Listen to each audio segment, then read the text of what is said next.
And we're live. Welcome everybody here to the Lakers Lounge. I'm Anthony Irwin, joined again by Raj Chipalu. This is twice this week, man. Like this is almost like the playoffs again. It is, yeah. And if they keep winning, Anthony, I don't mind. I'll keep coming right back on you after every single win. That's what it's gonna take. Just keep whatever.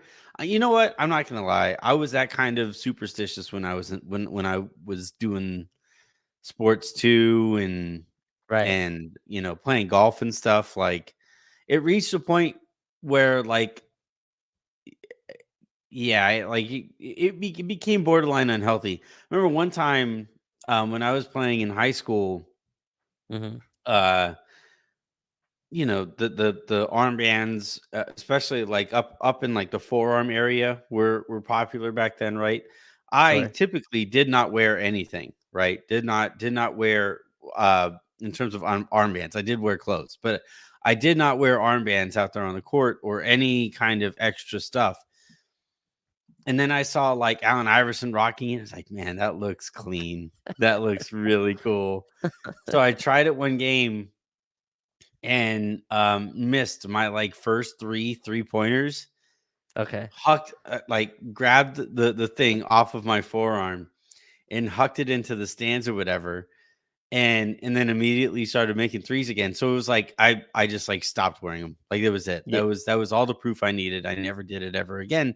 So to the point that you made a second ago, when the Lakers embark on the quarterfinals here in the still unsponsored in-season tournament, I guess you're just gonna have to keep coming on. Yeah. No worries. I'll be on here. And maybe that's what it will take. You know what I mean? Like that. The next time they lose, Anthony Davis will be like, "Yeah, Raj was not on the Lakers lounge." That's what it was. That was the that was the reasoning that they lost. Speaking of that, of the quarterfinals or whatever, this is an insane stat. This is an absolute bonkers stat. This is from Mike Trudell, of Spectrum, of LFR, of Twitter, of basically like if you're a Lakers fan, you know who this guy is. This is the point differentials going into the quarterfinals. Look at this updated West in season Wow. tournament standings. The Lakers are 4-0 with a plus 74 point differential. That is unbelievable. I don't care if they played Mother Mary the Blind 3 times, like or 4 times. That is like they smoked every team that they played in this tournament. I give two shits about this tournament. I've been pretty consistent about that throughout. But if like it, under any circumstances in any setting whatsoever, when you beat the piss out of teams to that extent for 4 straight games, that is noteworthy. That to me Yeah. really sticks out. Like Christian Wood says after the game that everybody is really kind of eyeing that $500,000 prize. I don't care. They beat the crap out of 4 teams in a row in this setting. That's cool to me. The reason why I cared, Anthony, I always cared about this tournament, is because they were games they were gonna play anyway. So if they like won this tournament, it means that they were having a good season. If they were beating teams they were supposed to beat, and they didn't beat like some murderous row, right? They beat the Grizzlies. They beat the Utah Jazz, who are now I believe 4-10. So they aren't a great team, but Utah is like a nice plucky kind of team, which they're gonna play hard. They're coached well, and it was a wire to wire beat down. I do think, like Anthony, when I watch these games, this feels like the most focused the team is. Like it feels like it's the most attention to detail that they have. Strangely, maybe I've never touched $500,000. But like maybe that is a maybe that is a maybe that is a thing that they're looking to get out of this, or at least some of the players, right? At least the end of the bench guys. I don't know about for LeBron and AD, but it does look like they look a little bit more having some attention to detail, and they've been dominant. They beat the crap out of Memphis, at least in the second half. And today, I don't remember our last wire to wire win, game 6 against Golden State. That was kind of wire to wire. That was the last one, but at least regular season, definitely not the beginning of last season or the early parts. And in the second half of that season, those were dire games at the end as well. So it's nice. This is what good teams do, right, Anthony? They stomp on you. They punish you and they dominate. From the start against a team that is not supposed to hang with you on your home floor.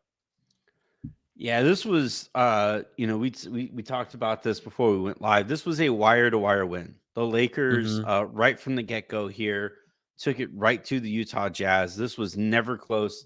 The final tonight in LA 131-99. On both sides of the ball just played really really good basketball. And that's still with Taurean Prince, their best shooter, like not being able to throw a pea in the ocean. Like that, it is insane that the Lakers are able to, or was insane to watch the Lakers produce points to that level. Even as their best, the guy who should be their best shooter wasn't able to make anything. Anthony Davis was just absolutely dominant in this one. LeBron in short spurts was really good. D'Angelo Russell with a big lead is the best player I have ever seen. Um, No. quietly, Austin Reaves was able to be productive. I thought against one of the tougher, like an underrated matchup, Yeah, in Colin Sexton. Watching him handle that was really cool. And then also, like, this is always kind of flying under the radar, but Rui Hachimura, like, the last time you and I spoke, I made the case that this guy's role should increase to the tune of a starting gig. But he continues to really, like, every time he's out there on the court, it is never, you always know that Rui Hachimura is out there, right? sure. Like and sometimes it's like that with guys because they're either really loud bad minutes or they're really loud good minutes. But with Rui, it's just like he has been very solid recently. Good rebounding. He had a take today, and yeah, it was against a smaller guy, Chris Dunn, but he drove baseline, absolutely knocked him out of the way, got up and dunked it, hit a couple threes, grabbed rebounds and stuff like that. So we're going to talk a little bit about him too. But I think that the story coming out of this one is Anthony Davis. Like, Yeah, he was against a Utah Jazz team that does not have a front court capable of slowing him down. This was the kind of game where, like, we have talked about this. You and I have. I've talked about this and with Aaron in last week's episode that he was on here in the lounge. I've always kind of gotten a little bit frustrated with Anthony Davis and his kind of approach to the sport, where in order to dominate to the level that he did tonight, you have to be kind of a dick, right? You have to be kind of homicidal. You have to have some sociopathic tendencies there just to be willing to possession after possession, play after play on either side of the ball, just absolutely mollywop whoever is standing in front of you here. And that's what he did tonight. 26 points. He was a plus 34, which led everybody. 16 yeah, boards, 4 assists, 2 steals, 11 of 14 from the floor, 4 of 5 from the free throw line. And it was a lot of dunks. It was a lot of lobs over the top. He was moving better than he has in a little bit. This was like the kind of Anthony Davis game that makes you that like forces you to raise your bar of expectations with him. yeah. You want Anthony Davis to get some Trey Young in him, Anthony? Is that, is that what you want? Some of the become a little bit more Well, of an no, like asshole because to Trey others. Young like doesn't dominate in that way. I like I don't know.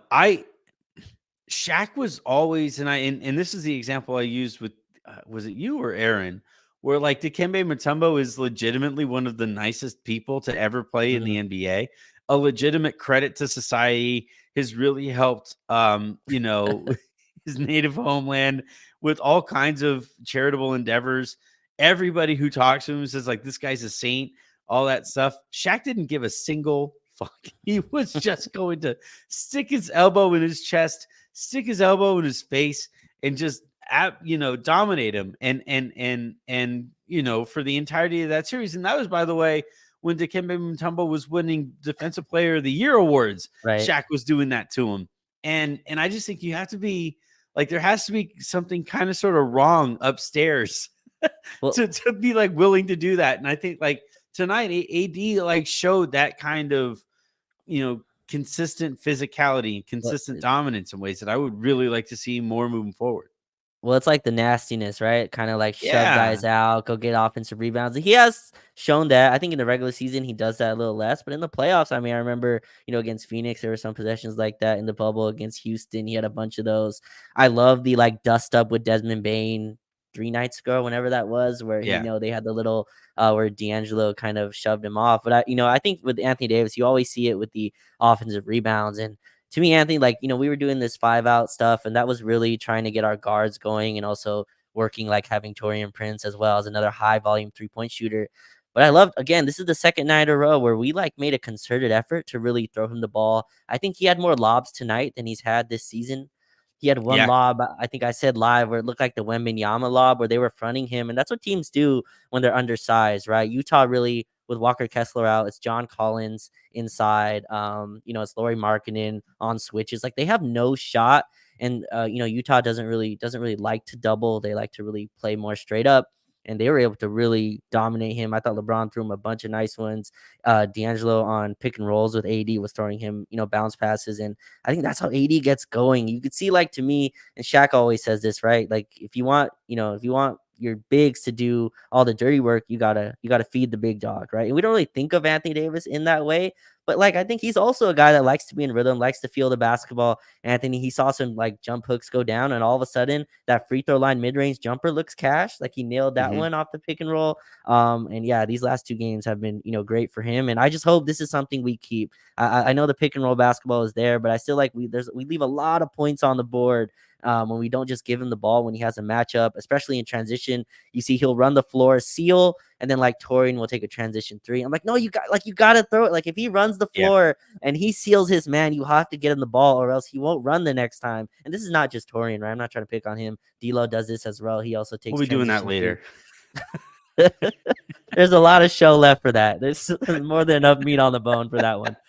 There's a lot of time for that. But D'Lo takes a lot of transition threes. Austin takes a lot of one-on-one baskets where he trying to hunt his switch. And I think there's a lot of points there for AD to get shots. But the rebound was great. And this is another game, Anthony, to me that felt like 2020 where LeBron or AD are so dominant. Like, I don't know if you remember, there was a road game in Utah where we did similar things to them, where like this was the Gobert Mitchell Jazz. So obviously different era somehow, but like we also went in there and we just dominated them wire to wire. And it's because LeBron and AD were just masterful at dominating the paint and just removing the rim from the other team. And same thing tonight, right? Utah, I think, started 1 for 9 on threes, and they were like, oh shit, we have no chance because we're not getting to the rim against Well, AD, and we just that's destroyed what them. really stands out is like they were shooting poorly and then they kept shooting. So it was like, well, we aren't going in there, you know, Exactly, like, yeah.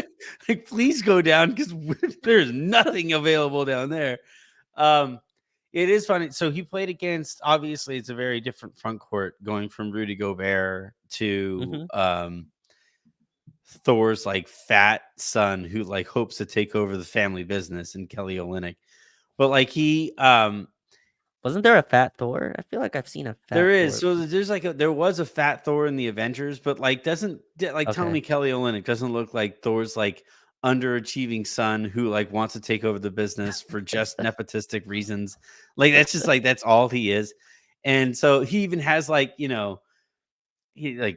Thor has like the, absolutely perfectly chiseled chin with like the perfectly groomed Right. beard.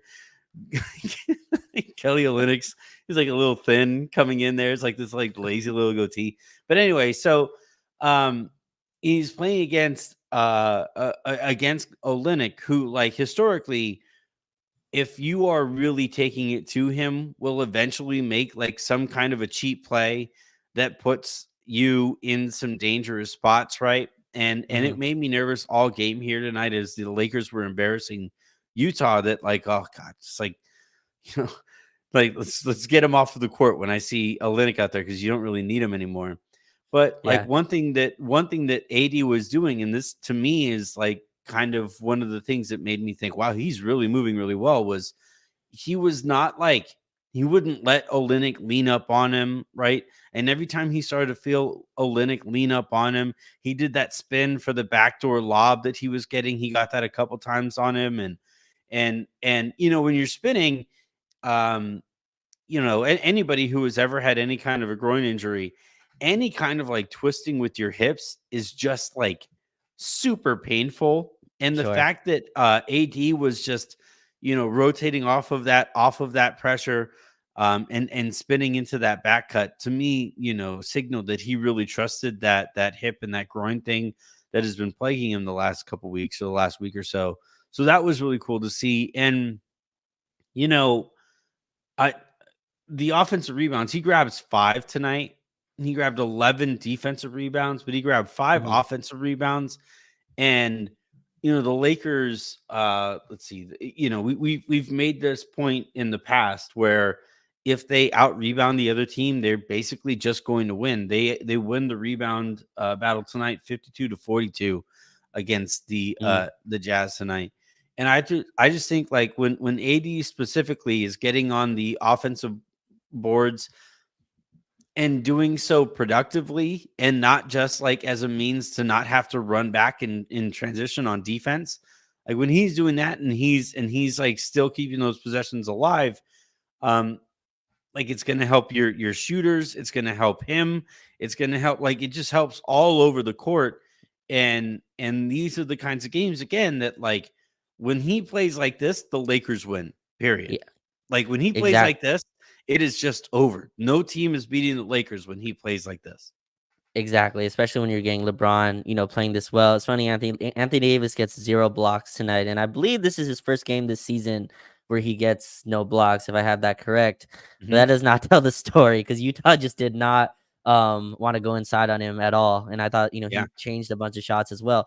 To me, though, the litmus test with AD is always, and you mentioned it, the offensive rebounding, which he had 5 of them tonight, and also the rebounding in general, right? He's just too big, too skilled, too athletic to not be able to get double-digit rebounds, and he got 16 tonight. And the other one usually for me is free throws. He only had 5 free throws tonight, but I liked his all the dunk attempts, right? He had like 5 dunks. I think yeah. he even missed one early where maybe he got fouled, maybe he didn't. He thought he did, but I like to me that shows his aggression. That shows he's feeling healthy. That if he's crashing the glass, if he's willing to get into those physical battles, and he did tonight. Now that showed that he's feeling better, and hopefully when he plays in the back-to-back tomorrow, it's a little bit more of a more successful, outing than it was the last back-to-back we had against Sacramento. But he's been awesome. I mean, 11 for 14 is just ridiculous efficiency. I think he was like, what was he against Memphis? He was 7 for 11. Portland 8 for 19. So he's been just super efficient, and I just like how much more involved he is. I think like there's this offense to me has uh there's a way that Anthony Davis can become uninvolved. Like there's a way where like it just becomes a lot of guards taking tough shots, and I just like how much we're making a concerted effort to give him the ball because I think he has an advantage on most nights, and he's going to create good looks. And whether those go in or not by a certain amount of people, like we're getting good shots out of it. And I think giving Anthony Davis the chance to kind of pass out of double teams, and I feel like he's making his reads a little bit better as well. He's finding cutters, LeBron, Rui, Christian Wood, even when he plays with them. I think our offense runs better when Anthony Davis gets a feel and touch and he's involved, and then you get all the defense stuff involved with that. But he's been great. 26 points, 16 rebounds is a dominant performance from him. Also, like not just the dunk attempts, but dunks either that actually do happen that he converts in traffic, Yeah. or dunk attempts that happen in traffic where like there's a Yeah. couple guys around him and he still like power dribbles and goes up and tries to dunk it, right? Or he's coming down the lane off of a pick and roll, sees a bit of a crack and says, "Screw it, I am going to go in there and dunk that still anyway." Hmm. That to me is when he is at his absolute best. I For those who tune in to All Access Lakers, one thing that you'll probably hear me say quite a bit with AD is like, just dunk it, dude. You're 7 feet tall. Hmm. Just dunk it. Just dunk it. And tonight and recently, basically, he is really focused on, hey, if I can get the ball up on the glass, chances are with a little bit extra effort, I can dunk it. And lately he's been trying to dunk it. And I think that makes, it's one thing. We all grew up watching Stu Lance call these games, right? And one of his, kind of pet points is when you try to dunk it and you go up with that kind of authority and you Yeah. miss it, refs are more inclined to give you the benefit of the doubt, right? Whereas like if you try to, and we used to see this with Kuz, right? Kuz was so skilled that he would try to avoid contact and he would just try to get the ball up on the backboard. And if there was contact, because you're kind of moving away from it, the refs aren't going to see it as much. But if you're really being that kind of forceful and you're really trying to get the ball up on the rim and over the rim, Yeah. right, with force, either you're more likely to make it because that's a more forceful shot, and if you don't make it, you're probably going to be rewarded with free throws because the referee sees that whatever contact was made legitimately did impact the play. So yeah, great game here from AD. Love that approach.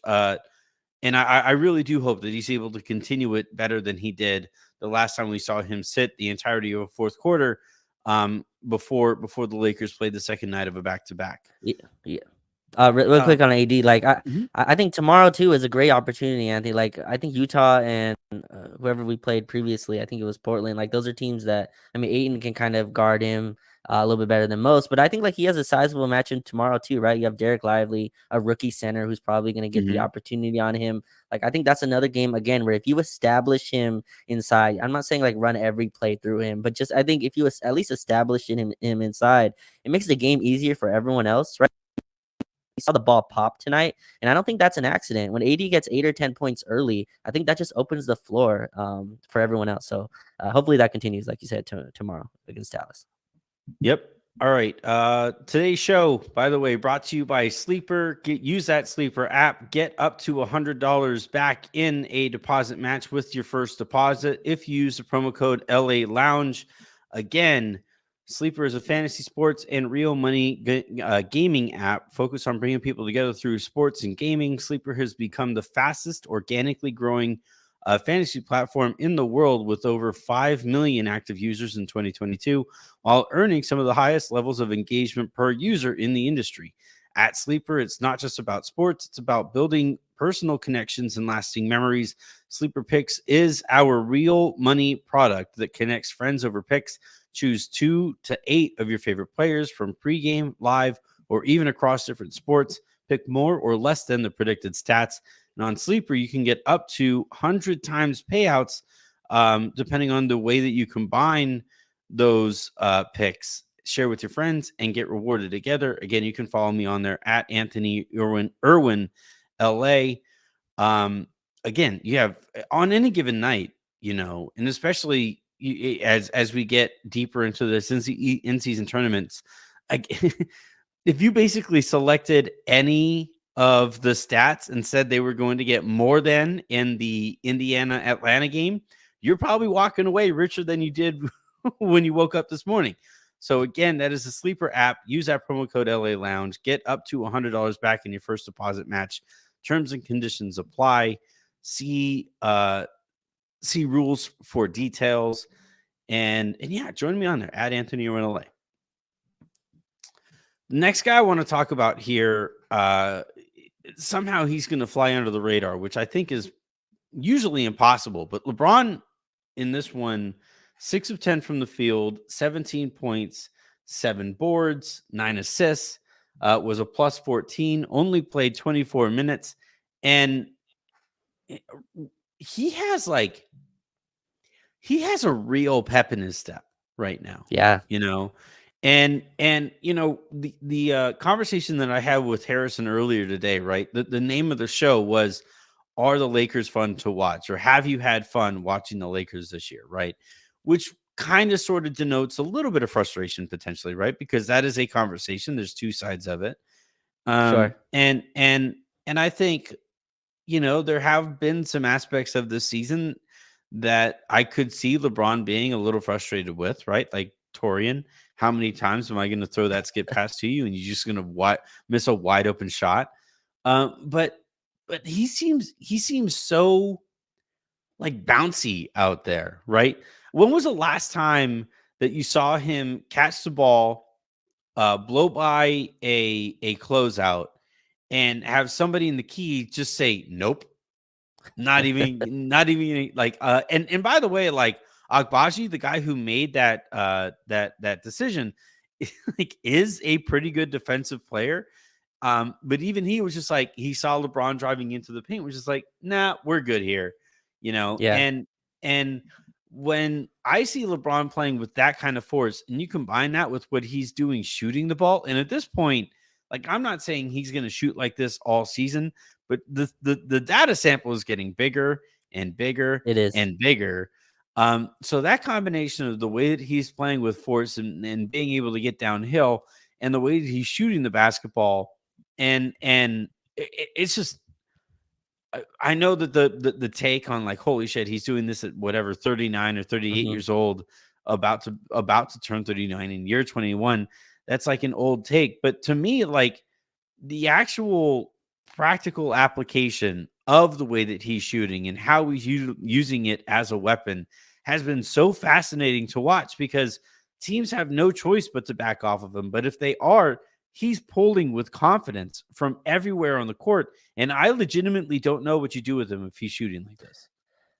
Yeah, I think it is all comes back to the shooting. Do you remember like when we were watching LeBron kind of just come up, the answer was always like, yeah, LeBron with a jump shot is unfair, right? And look, he's not the same player that he was before, but like he's still very dominant, very physical.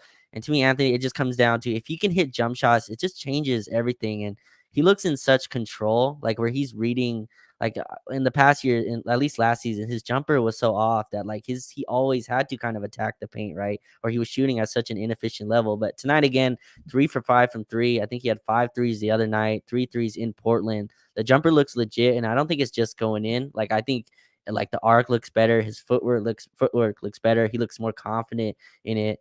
He just looks like he's in total control of the game. 9 assists, 2 turnovers. Looks like he's just mastered what's going on the floor. He's running the floor in transition. He knows where guys are supposed to be. Again, like 3 lobs to Anthony Davis. And looks like his chemistry with the team is getting better, right? Knowing where guys want the ball. Like at least that's where the continuity comes into. Knows where D'Lo wants it. Knows where Austin is most successful. And I think the age thing is insane. He looks as good as he has as a Laker. This is one of his best starts for the team that he's had. And I think this is year 6 for him. 6 for 10, 24 minutes, just a perfect night. What's crazy to me, Anthony, is like it's just so consistent. Like there's just no off game for him. There's some times where they're like Yeah. LeBron has 28 points. Where the hell did those 28 points come from? You know what I mean? And Yeah. other guys like 20 points. Like, oh, that guy has 20. Feels like he shot 20 times, but like LeBron, it's like he just walks into it. Somehow he gets to the line. Somehow he gets a jumper here. The 10 point, over 10 points a game streak is at like the past the thousands. He passed 39,000 tonight and was upset coming out the game. Like, like like Yeah. literally upset that he had got pulled out. It's like, LeBron, you hit 39,000 tonight. There's nothing left to prove. There's nothing anyone can say. Like he's not even passing anybody anymore because he's obviously first. So he's literally just battling himself now in terms of like these scoring titles and these achievements that he's getting. But no, like the jump shot going in, there were a few plays tonight, Anthony, where Utah went under the screen, which is usually the coverage against LeBron. He just steps right into it and he nails it. And once he does that twice in a row, I think he had 2 threes in that stretch. It's over. What do you do when you can't go under a LeBron James screen? It's over. He's getting downhill on you, and guys like you said are making business decisions, quote unquote, and getting out of the way. Like there's not much you can do if that jump shot's going. If that's legit and Anthony Davis plays like this, the Lakers have a two-headed monster that's back and ready to dominate. But LeBron looks incredible. It's absolutely nuts that he is still doing this at this age or whatever, and again, just like no real signs so far this season of slowing Hmm. down, right? Like that's the bananas part. Is that like you would look and you'd look for like, and yeah, if you go back and you watch LeBron at various stages of his career, right, and you really see the difference in lateral movement and the difference in how quickly he could get off of the floor and stuff, and like yeah, obviously you're going to look very different at 38 versus when you're 18 or whatever, but Hmm. um to see like him just it's not just the physical domination, it's the Right. mental domination. It's just like understanding, all right, this is and when you talk about a second ago, his ability to just like get a quiet 20 points, a Yeah. quiet 30 points or quiet whatever, like that quiet production comes from him completely understanding yeah, based on the way that they're guarding them over there, I'll be able to go do this over here. And based on the way that they're guarding me over here, I can open up the game for that guy over there. And just like that, just the force with which he plays the game mentally is just unbelievable. It's Professor X what he's doing out there. The way he can move players all over the court with his mind is just it's effing bananas. All right, next guy that we got to talk about here, whose performance who really stood out to me was actually Austin Reaves in this one. In that, Hmm. and look, it wasn't an absolute clean sheet for him. I do think he still has some tendencies when he sees pressure, turning his back to the defender and basically like overprotecting the ball. Eventually, like if the Lakers really are going to consider him a point guard, you're going to have to be willing to like take on players and remain like Yeah, chest to chest with players and chest to chest with that pressure to just break down that pressure. Or on the point that you made on All Access Lakers earlier tonight. By the way, subscribe over there, playback.tv/All Access Lakers, and make an account and watch those games with us. Apparently, my mom was watching tonight. Hi, mom. nice. But so uh, one of the points that you made there was like it would be nice if Austin could just catch that inbounds and then just go at that defender with 94 feet to work with or whatever. Yeah, And I hope eventually he gets there. I don't think he would get there like this season or anything like that, but I do think like Colin Sexton is like a crazy competitor. He gets after it sure. defensively. He wants to get in your jersey and play in your jersey basically for the entirety of the game. And I still thought that like he handled that pressure pretty well. He finishes the game 26 points, 7 of 13 from the floor, 19 points total, 5 assists, 5 boards, 3 steals in this one. I thought it was a good Austin game considering some of the issues that this matchup could have presented him. Yeah, for sure. So he finishes with what, two turnovers, I believe, to his 5 assists. I thought the turnovers came kind of late. So like the counter, Anthony, to a lot of skill guards like Austin, right, is to be more physical. Teams do this to D'Lo as well. Not as much in the regular season so far, but they do it. They do that to him. Austin again is a guy is a skill guard, and they're gonna pressure up on him, and let's test his handle, right? But I think Austin's good enough, and you'll see the war. Obviously, Austin's not Steph Curry yet, but like you see, if you watch like the Warriors playing, you watch Steph Curry, teams will do this too, right? So like the other night, I think I was watching and Marcus Smart or no, it was Dylan Brooks was like physically, putting up to him full court. And what does Steph do? Just a little like fake one way and just make Mhm. Dylan Brooks kind of use his energy to get into him and draw the foul. And after that, Dylan Brooks backed up. Right, he started to back up and played him straight. I think Austin can do at least some of that. Guards are just way too comfortable to me, and he played well tonight. But just from a process perspective, like guards are way too comfortable just like full court pressing him, and he's Mhm. going lateral, right? And our counter to that, Anthony, so far is to have our big run 92 feet and screen for him at the bottom of the of the bottom of the screen, bottom of the court, and try to have him get him off that way. It just hasn't worked really because those screeners are like Jackson Hayes, Christian Wood, and like the guards gets right over that, and he's still moving laterally left to right. So I would like him to at least just punish that pressure, use their aggressiveness against him. But looks like the ball handling's getting a little bit better. Like I think he's attacking with better decisions. I think his shot selection is getting a little bit better. 7 for 13 from the field. Just I like him taking out all of those like where they switch and it's one-on-one and it's 10 dribbles to the legs, step back jumper. That's the stuff to me that's like low quality shots where this team is just too talented to me where you don't have to do that. Like if they switch, you have Rui who can punish, Christian Wood who can punish from inside, run your pick and rolls, run it with Jackson Hayes, try to get a roll. And I feel like he's doing that. He played a lot better tonight. I still think like his free throws can go up with how physical they're bringing at him. Only 4 free throws tonight. But that's to me where I want to see Austin kind of make that jump. Because Anthony, I think we've kind of settled into Austin's gonna have his own unit. And those units cannot get cooked off the floor. Like they're like we're gonna lose games if that's the case. But Darvin and the whole staff and the whole team has kind of decided, Austin, you're gonna have your unit to run pick and roll. And tonight I believe it was like Torian, Max, Hayes, and Wood next to him, right? No other playmaker. So it's just him running ball screens. And I thought he did a much better job of that tonight. And hopefully going forward. But he's looked better the last few games. The jump shots coming around, the long threes are back. The legs look like they're back after the Team USA FIBA tournament. He looks better now. Yeah, I think the thing with getting picked up full court kind of Mm-hmm. goes back to um the Lakers, I think, need to continue to simplify the game for him and just say, like, Mm-hmm. hey, you're getting that kind of pressure. If you want to go by him and just score, go by him and just score. Mm-hmm. Don't worry about like trying to start the offense or whatever. Because really, and I think this is kind of the perfect example of alleviating that pressure by way of going by somebody is Yeah. another example of you know using aggression to open up the rest of your game, right? Mm-hmm. Once you go by somebody, I don't care if it is a Colin Sexton, I don't care if it is a Chris Dunn or whoever, like in the Mm-hmm. back of that player's head or in those huddles, if you go by somebody 2, 3, 4 times in a row and score, they're going to say either in the back of their head or their team is going to tell them, all right, go ahead and back off. Yeah. That clearly isn't working. And I think that's kind of the thing that you're talking about, where it's not like Austin needs to have like prime Stephon Marbury dribbling skills, right? Right. Or Tim Hardaway dribbling skills. All you really need to do here is a quick hesitation dribble, right?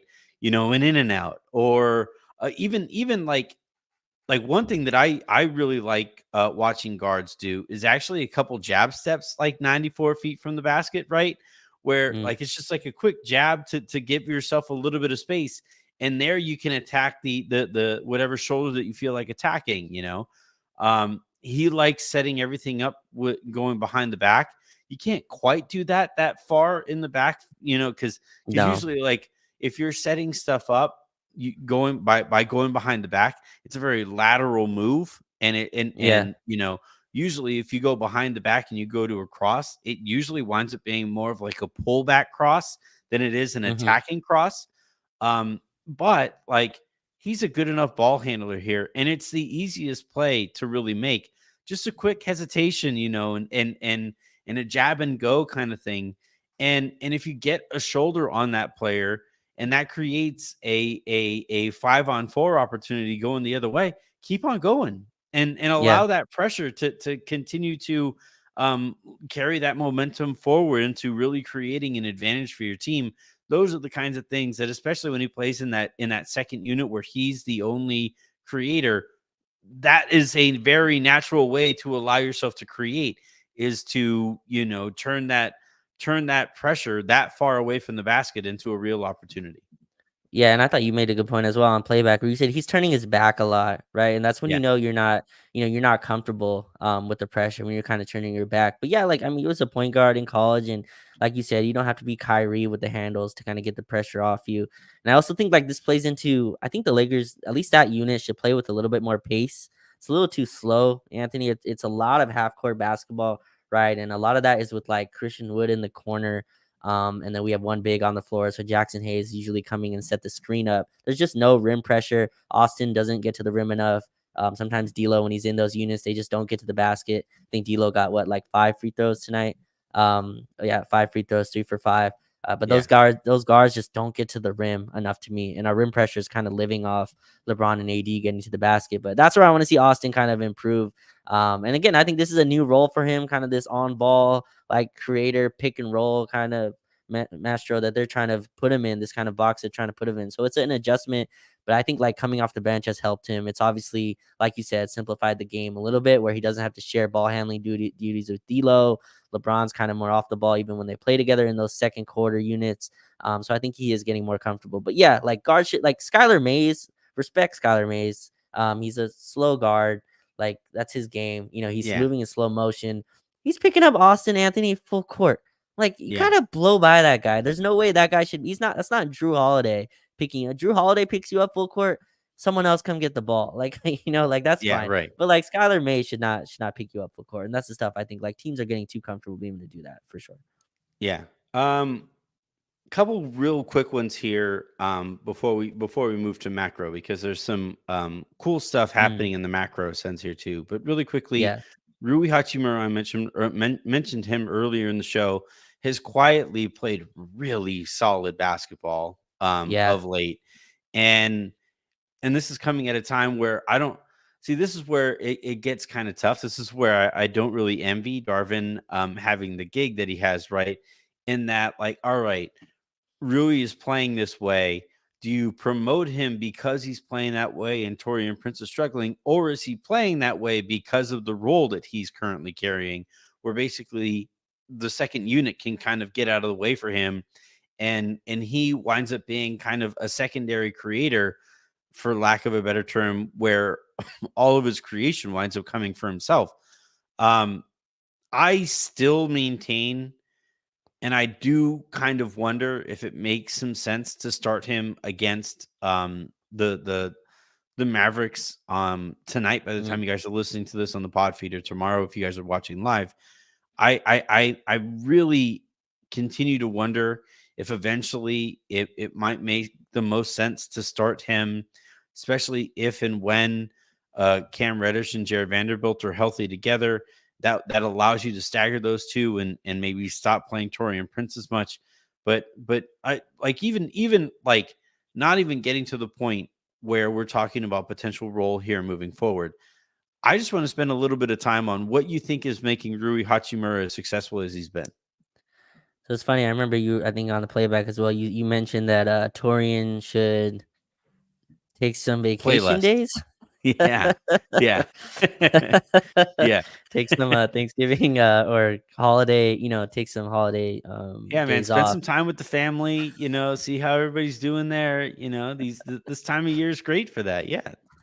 So that's never happening. Watch But some uh, football. no, they watch football during the season. But no, so like remember Rui wasn't playing well to start the season, and he got into the concussion protocol, which obviously you don't ever want to be a part of that. But I thought Anthony that like when he came back from that, it felt like he settled in, right? Like he settled into the season, he settled into his role. His shots were like I feel like when he started the season, it was very much where he was trying to fulfill the narrative where like the Mhm. narrative all summer, right? He shadowed Got this LeBron, contract. Mhm. got the contract, shadowing LeBron as the Mr. Miyagi, I believe. Yeah, Haven't we don't need to you mention haven't seen some the of the haven't haven't seen the movie, but like troublesome comparisons for sure. okay. Okay. Yeah. Yeah. Anyway, shadowing LeBron and being, his mentee. And like I felt like he came in, I was like, oh, I gotta average 18. Like they're paying me that I've been under the tutelage of LeBron. I gotta come in and score. And he was having these reckless drives. If you remember, he would catch the ball and kind of just have a laser on the rim. There could be three guys in front of him. He's like, I'm bullying through. He was getting a lot of offensive fouls. He was getting a lot of wild finishes at the rim. He wasn't really shooting his mid-range jumper. He was shooting threes that were contested. Then he came back from like that concussion protocol and really kind of settled in and understood his role. I feel like he's more focused on defense too now. Like he's rebounding the ball really well. Another 6 boards tonight for him. And I feel like he had a lot of plays again these last few games, Anthony, where he's come over as a secondary rim protector, right? Like he's come over and contested shots at the basket. Mhm. He didn't get a block tonight, but I feel like he did contest. Oh, he did get a block. Oh, yeah, no, it's D'Lo who got a block somehow. Like Rui was coming over, and I thought he was really good at contesting The shots and typo. patrolling. Yeah, they meant to give it to Rui. It's close. Yeah. But yeah, like I feel like he's doing a much better job defensively too, and that settled into his offensive game where he's playing off of the stars or off of the guards. And 28 minutes, you'd kind of like I think that's kind of where his minutes will sit. We'll see if he starts. I don't think he will. But I just like the role that he's in. He was kind of hovering at this like 13 to 15-minute mark for a while there. He's just too big, too like talented, and like too necessary to me on a team full of guys who just aren't physical enough inside. Rui has that. If you remember in the Houston game too, this gets forgotten because I called game on a shot that didn't actually win the game. But like there was a play where Sengun went at Rui and he got the stop. And if you slow motion that, like he took the body shot, contested up high, and Sengun had He to is really kind so of strong. He is yes. so fucking strong. Yeah. Yeah, and was able to contest it and force the miss and get the rebound. And that stuff, like you can kind of throw him on the LeBron duties, right? Like they're kind obviously LeBron's a psycho alien, but like Rui's kind of in that body type, not when they're put together, but like at least comparable enough on this team where you can kind of give him those kind of where he can be like the Grant Williams, where he takes like just the big bruiser. I think he Mhm. has that in him, and he's been doing that. So much better defense, and I think the shots are coming. To your question, the shots are just coming a lot more in the flow. Where okay, I'm attacking and close out. 3 guys come at me. My read is the skip to the corner. He's making that. We're not making the shot out of that, but like he's making that read at least. So we're getting good shots off of it and good process from Rui. He was 4 for 13 tonight, but I thought all those shots were good within the flow, nothing really forced. I mean, I think that's what it is. He just looks much more comfortable with the season and with the team. I think the Lakers are also doing a much better job of getting him easier shots. Like, to Sure. start the season, it was a lot of stuff in isolation. It was a lot of stuff off of the Hmm. dribble and a lot of contested middies and stuff. And I just that is a really difficult way to get yourself into the rhythm of the game. And I think they're doing a lot better job of like I've even seen him setting more screens and stuff like that. A Rui Hachimura Yes. screen just seems like it sucks. Like he, he is built like a freaking freight train, and I Yeah. would not want to be screened by him. I think that's unlocked some of his game as well. The other guy that I want to talk about here tonight was Max Christie. I I we could talk about Taurean Prince. I'm honestly done. Like He's yeah, got I enough have good shots vibes in coming this off this of this game. pod. Like, I'm set. Like, I don't really. He's in Sure. the notes or whatever. Torian Prince continues to suck is the note. All right, so we're gonna move on though and talk about Max Christie, and I think the starting point with Max is I think it's really impressive that the guy has not played very much recently, basically at all recently. Um, Cam Reddish goes down, starts the second half, and is very good. In I thought, given those circumstances, actually hit I think a three. Yeah, he went 1 from 5 from three, was a +10 on the night. And I think he's in line to start actually tomorrow night. Like I said, it'd be cool to see Rui start, but I actually think Max will probably get the start to try to corral Kyrie Irving. I think he should start. Like I know you've kind of advocated for Rui for Torian. I think Torian's going to continue to start. Torian, by the way, I think led our team in plus minus tonight. At least being second. But anyway, not It's a that flawed that stat. meant that meant that meant a lot. I knew it.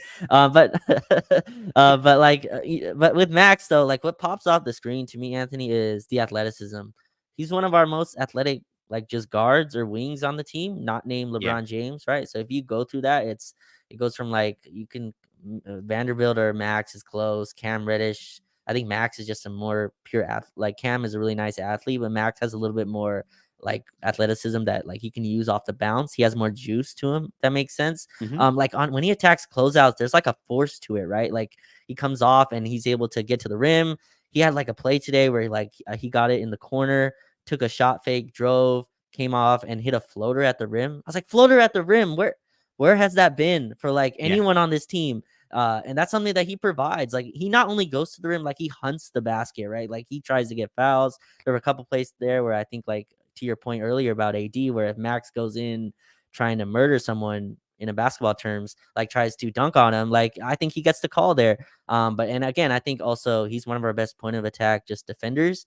And it sucks that Cam's out, but he's gonna like you learn quick in the league. The jump from Jordan Clarkson to Kyrie Irving, we're gonna find out what that gap is tomorrow, but or the jump from Jordan Clarkson to Luka Doncic, one or the other. He's gonna get one of those matchups for sure. We'll see how he handles that. But I think his screen navigation was really good. The Jazz are a team that run a lot of ball screens at the top of the key for their guards. So Colin Sexton, Jordan Clarkson really maneuver off of those. And I thought he did a good job giving back pressure, forcing tough passes, forcing tough baseline passes when they, drive on the left or right side of the pick and roll. I think he's solid, and I think he's a real athlete, and he's a plus athlete and one of our plus defenders. He just has to hit open corner threes. Like he Yeah. just has to. And he hit one tonight. Like he did hit a 3 tonight, but like those just have to kind of go down.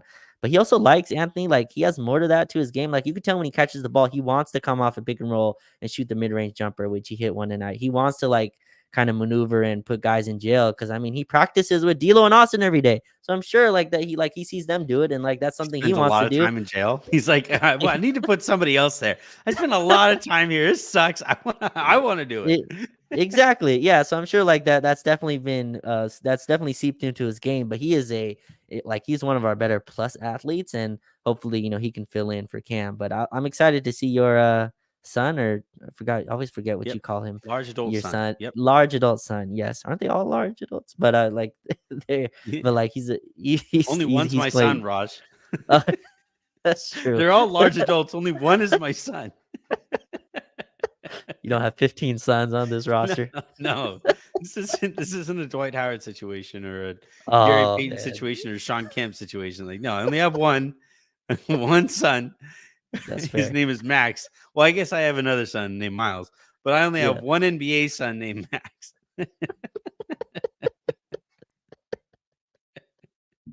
It's gonna be super tricky when Miles finds these podcasts. He's I like, don't know. I was so proud of my son. And Miles is gonna be like, thanks, Dad." Wait, what? Right. No, I think I have been looking for a way to find minutes for Christie basically this year, Yeah. and it's been tough with and like in a good way. It's been tough to find those minutes with the way that Cam Reddish has been playing. Right, basically the Lakers went into the season and decided that they were going to give the veteran the first bite at the apple, and Mhm. in doing so, Cam bit the apple. Right, he has done very well and has taken advantage of that opportunity and played well enough that like Max hasn't really figured into the rotation. And to this point, the only thing that we have heard coming out of this game about Cam Reddish is that apparently he's going to see a doctor, and we'll know more about that situation tomorrow, according to Darvin Ham. But if Cam isn't able to go a mere 24 hours or so later, against a tough Dallas matchup here, it is an opportunity here for Max to show like, all right, I can at least do this thing here and see what I can provide. Um, Also, doesn't seem like the Lakers are going to get Jared Vanderbilt here. Jace points out no Cam and Vando against Luca is scary. I think tomorrow is probably a schedule loss. I don't have I don't feel great about it going into it, but like, weird stuff happens in the NBA, and with AD and LeBron playing the way that they are, I think it's always going to give you a chance. It's just, you know, AD basically needs to bring the approach that we saw tonight against a smaller, unproven Dallas front court, and that is basically the way that you have a chance in that game. Also, so Dallas is coming off 2 straight losses. They're also a team that gives up a ton of points. So they do score at a incredible rate, but they also give up a ton of points. So they'll keep it. So if you can just get your offense going, maybe finally tomorrow's the day that our shooters start to hit. Like I mean, that would be a great night to get our 3-point Totally. shooting, get our 3-point shooting on track. And it would be a scheduled loss, Anthony, if tonight was not a blowout. Like AD plays 20 something minutes. LeBron plays 20 something minutes. Like those guys should be fresh. Max Christie obviously is just getting off the pine, so he should be pretty fresh. And also to the Luca and Kyrie point, like yes, you need great point of attack defenders, but also like Luca's gonna cause you so much switching, right? That's how he punishes. Really, he just gets the matchup he wants, kind of. So you kind of, and it's a lot of ball screen with Lively and Grant Williams, but to me, it's more important your team defense is on point. Like to me, where LeBron is engaged, where like Taurean or them are all tagging on the roll. Like your defense has to be on point to where like I think you can kind of funnel things to AD because Luka and Kyrie are gonna cook their singular matchup. Like it's just whether they're making their jump shots or not. Like there's not really much you can do with their step back jump shots. You just don't want to make the paint shots easy. So hopefully that's like something that the Lakers can hang their hat on. And Anthony, I think our defense is trending, like has been solid for pretty much this season. Mhm. And like I think it's trending in the right way as well. I feel like our obviously when you beat bad teams, it's tough to kind of gauge where you're at. But I feel like this is kind of the result of good process, at least. Like against Houston, our offense wasn't going. Against Portland, our offense wasn't going. If we hit shots at like a leave guy like league average level. We blow those teams out of the water. So hopefully tomorrow's a night where like your defense comes together with the offense and you can win that. But I'm a little bit more uh, optimistic, shockingly. You what?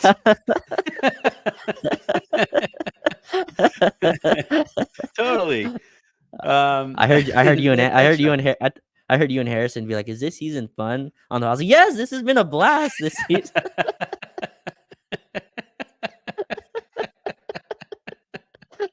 What are they talking about? It was the craziest thing. I didn't even send an invite, and Raj like crashed in. It's like the Kool-Aid man. Hell yeah, it's fun. Of course, this is great. Piece of shit out of Marvel. All right, I want to really quickly zoom out a little bit because there's some cool stuff here going on that kind of harkens back to 2020. In this game, the Lakers had 7 guys finish in double figures and was just an all-around ass whooping. We haven't seen that kind of. This is now the second time that LeBron and AD have been able to sit the entirety of the fourth quarter. Also, interestingly, both times this season it has come on the first night of a back-to-back. And like to your point, if you're looking for reasons to maybe believe in things maybe going in the Lakers' direction on that second night of a back-to-back, there is no travel involved in this one, so that I think might help. The Lakers play Dallas at home tomorrow night. But there's a really good stat. Jacob Root of Silver Screen and Roll pointed this out. The Lakers are now 7-0 this season when they lead heading into the fourth. In 2020, right? They were, I think, like 46-0 or something. It was a streak that was finally broken in the playoffs. That year. They were not 46. They didn't finish undefeated. It was finally broken, I believe, in like the finals or something like that. That Miami came back and beat them in one of those finals games when they led heading into the fourth. If I remember correctly, I'm doing that off of the top of my head. But for me, when I see LeBron and AD try to recreate the magic that happened in 2020, that was one of my favorite stats from that year, was how consistently they closed teams out. Kind of like, you're not really a football guy at all, but when you are as physically imposing as the Lakers are with LeBron and AD, it's kind of like a team that has a really good running game in football, where you can just kind of, eat up the clock and really dominate when you are playing from ahead later in the game, right? In that fourth quarter. And I think if the Lakers are able to maintain this trend, it would be a really positive one here. And one that would give me quite a bit of optimism going into the postseason whenever that takes place. Because it kind of harkens back to the identity that, the Lakers were really successful with a couple seasons ago, or a few seasons ago now. So that like seeing that stat really brought a twinkle to my eye. Well, so I just looked up. They were 57-0 was the record. I think they finished the year, Anthony, 57-0. I don't think they lost that. Really? Yeah, 57-0, which is insane. Maybe it was like the shortened. next season when that was finally snapped. Okay.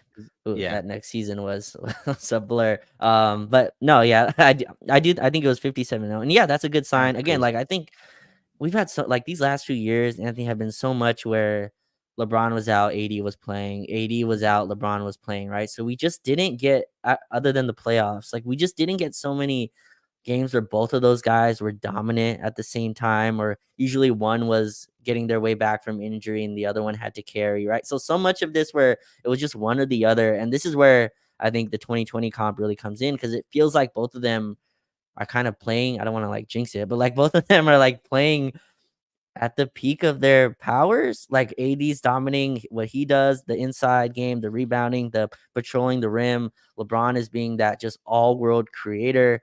Like being able to, play make and score. He's averaging like 27, 7, and 7 again for like the 21st time in his career. Forever. Yeah. He just wakes out of bed and gets 20. It's so nuts. Some dudes, I always think about this, and some dudes like career high is like 18, 19, and like they had to work hard for that. Like they had to go to the free throw line 5 times. They had to like do them. And LeBron just wakes out of the bed and gets 27 a night. like Yeah. it's nothing. But yeah, like that's where to me it reminds me of 2020, where you have like those two guys dominating at the same time, and what that does really, it just increases your margin like it just really increases your margin to where you can have really bad shooting nights and still win.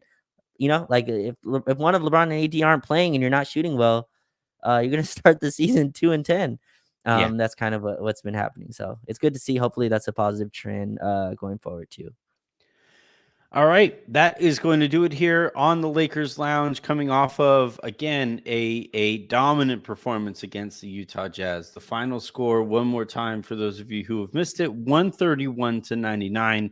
The Lakers punched themselves a ticket to the quarterfinals of the midseason or in-season tournament, whatever they're calling it, and will be the top seed. I believe it would take like Yep.